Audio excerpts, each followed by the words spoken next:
একেবারেই তাই। দেখো, কমিশনের তরফে আগে যে নির্দেশ দেওয়া হয়েছিল যে কলকাতা পুলিশের প্রাক্তন পুলিশ কমিশনার সুপ্রতিম সরকারকে পর্যবেক্ষকের দায়িত্ব দেওয়া হয়েছিল, সে বিষয়ে ইতিমধ্যেই বিজ্ঞপ্তি দেওয়া হয়েছিল, কিন্তু সেক্ষেত্রে শারীরিক বেশ কিছু সমস্যার বিষয়টি তিনি উল্লেখ করেছিলেন, কিন্তু তারপরেও সেই বিষয়টিকে কিন্তু কোনো রকম আমল দিতে নারাজ নির্বাচন কমিশন।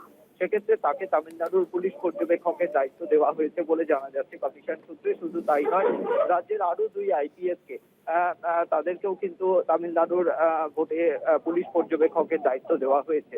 আগামী 23শে এপ্রিল তামিলনাড়ুতে এক দফায় নির্বাচন হবে এবং তাতে তামিলনাড়ুর 234টি বিধানসভা আসনের জন্য 40 জন পুলিশ পর্যবেক্ষক নিয়োগ করেছে নির্বাচন কমিশন। তার মধ্যে এ রাজ্যের কলকাতা পুলিশের প্রাক্তন পুলিশ কমিশনার সুপ্রতিম সরকার, এছাড়াও আরো দুই আইপিএস আধিকারিক, তাদেরকে পুলিশ পর্যবেক্ষকের দায়িত্ব দেওয়া হয়েছে বলে কমিশন সূত্রে জানা যাচ্ছে। সত্যতা, তুমি আমাদের সঙ্গে থাকো।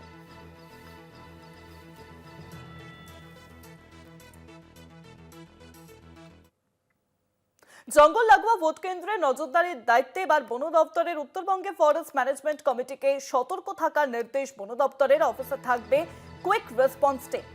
জঙ্গল লাগোয়া ভোট কেন্দ্রে নজরদারির দায়িত্ব বন দপ্তরের। আরো জানাবেন এই পুরো বিষয়টি। ফোন লাইনের সঙ্গে রয়েছেন প্রতিনিধি সত্য সুন্দর ভট্টাচার্য। সত্যদা, দেখো, বন দপ্তরের লাগোয়া বন দপ্তরকে বেশ কিছু নির্দেশ দেওয়া হয়েছে কমিশনের তরফে। তার কারণ, বনাঞ্চল লাগোয়া যে সমস্ত ভোট গ্রহণ কেন্দ্র রয়েছে, যেমন মাটিগাড়া, নকশালবাড়ি সহ উত্তরবঙ্গের বেশ কিছু ভোট গ্রহণ কেন্দ্র রয়েছে যেটা কিন্তু বনাঞ্চল লাগোয়া, ফলে স্বাভাবিকভাবেই সেখানে যাতে কোনোভাবে বন্য জন্তুর উপদ্রব না হয় সেটা এড়াতেই কিন্তু বন দপ্তরের যে কুইক রেসপন্স টিম রয়েছে তাদেরকে সতর্ক থাকার নির্দেশ দিয়েছে নির্বাচন কমিশন।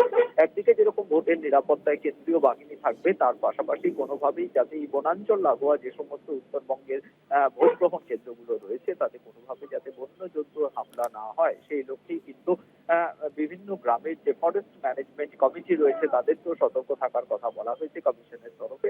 এবং একই সঙ্গে বন দপ্তরের যে কুইক রেসপন্স টিম রয়েছে তারাও 24 ঘন্টা সতর্ক থাকবে এবং ভোট গ্রহণ কেন্দ্রে যাতে কোনোভাবেই এই ধরনের বন্য জন্তুর উপদ্রব না হয় সেই বিষয়টিকে কিন্তু নজরদারির দায়িত্বের নির্দেশ দিয়েছে নির্বাচন কমিশন। অনেক ধন্যবাদ সত্যদা। ফোন লাইনের সঙ্গে ছিলেন প্রতিনিধি সত্য সুন্দর ভট্টাচার্য।